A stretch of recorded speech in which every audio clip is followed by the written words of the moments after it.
आज पूरे भारतवर्ष में तो नहीं, लेकिन मैं कह सकता हूं कि उत्तर और पश्चिमी उत्तर प्रदेश में कथा बड़े जोरों से चलती है और उन कथाओं में कोई ऐसी चर्चा नहीं होती जिससे हमें कुछ नया प्रकाश प्राप्त हो। कथाओं में सिर्फ अनर्गल परोसा जाता है।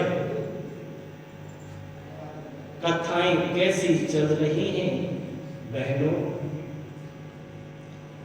कृष्ण ने कहा मनसुका से, अपने सखाओं से कहा कि अपने अपने घर से आज चपातियां बना करके लाना। कृष्ण के कहने पर सभी सखा अपने अपने घर से चपातियां बना करके ले आए। कृष्ण ने कहा इनका चूरा बना दो और चूरा बना करके लड्डू बना दो। सभी सखाओं ने वैसा ही किया, चपातियों का चूरा बना दिया और चूरा बनाने के पश्चात लड्डू बना दिए। कृष्ण ने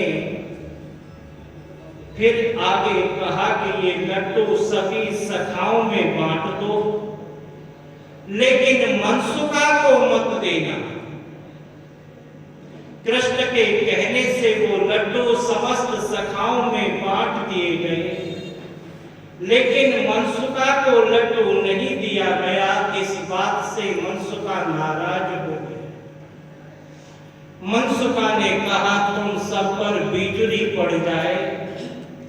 तो कृष्ण ने कहा कि मनसुका, हम सब पर बिजली पड़ जाएगी तो तू कहां बचेगा? मनसुका कहने लगा कि मैं वैसे ही बच जाऊंगा जैसे लड्डुओं में से बच गया हूं। बोलो कृष्ण भगवान की। ये कथाएं चल रही है।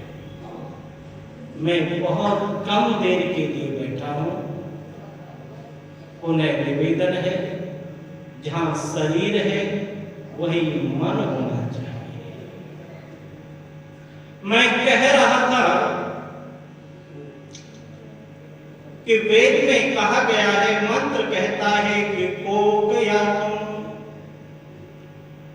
कोक कहते हैं एक ऐसा पक्षी, एक ऐसा चिड़ा जो हमेशा कामातुर रहता है। आप कभी उस पक्षी को देखेंगे तो वह वासना से भरा हुआ है, रति क्रिया में अनवरत रूप से रत रहता है।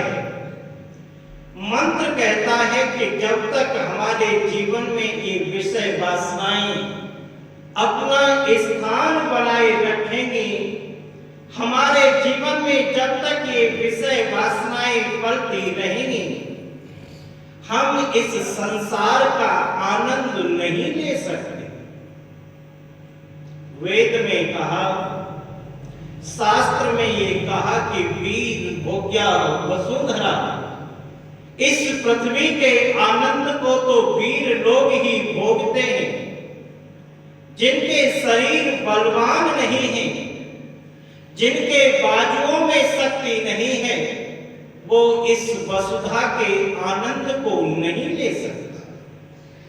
इसलिए इस वासना की प्रवृत्ति को एक मनुष्य तो इस संसार का आनंद लेना चाहता है, तो इस वासना की प्रवृत्ति को अपने जीवन से निकाल दे। अपने जीवन में ब्रह्मचर्य को धारण कर अपने जीवन को संयम के मार्ग पर चलाने का प्रयास कर। सज्जनों, इतिहासकार ये बताते हैं कि जिन्होंने अपने जीवन में वासनाओं का परित्याग कर दिया, जिन्होंने अपने जीवन को संयम के सांचे में ढालने का प्रयास किया, उन्होंने अपना ही नाम रोशन नहीं किया, अपने देश का भी नाम उन्होंने रोशन किया।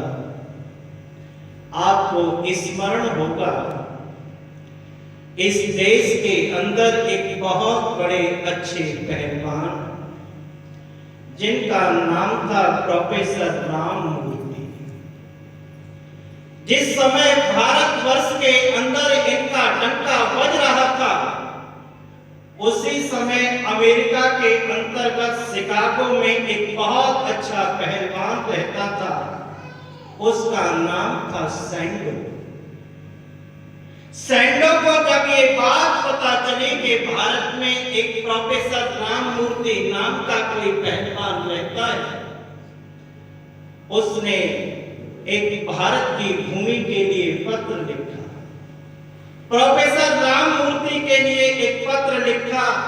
उस पत्र में लिखा था कि प्रोफेसर राममूर्ति, अभी तक मैं ये मानता और जानता था कि इस भूभाग पर मेरे जैसा सबल कोई दूसरा व्यक्ति नहीं है, लेकिन मुझे कुछ समय पहले ही इस बात का अंदेशा हुआ, ये सूचना प्राप्त हुई कि भारत में भी एक कोई प्रोफेसर राममूर्ति नाम का व्यक्ति निवास करता है।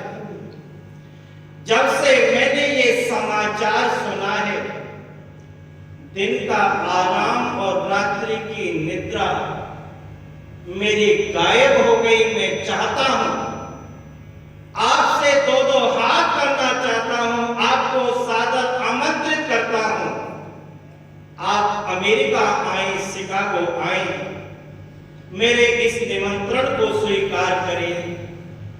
सैंडो जिसको भी पकड़ लेता है, भींच करके पकड़ लेता है, तो उसका प्राणांत हो जाता है। आज ये किस मां का लाल अपने प्राणों का परित्याग करेगा? अरे उस मां का भारतवर्ष में क्या हाल होगा जिसका पुत्र दूसरी भूमि पर जाकर के, विदेशी भूमि पर जाकर के अपने प्राणों का परित्याग कर दे।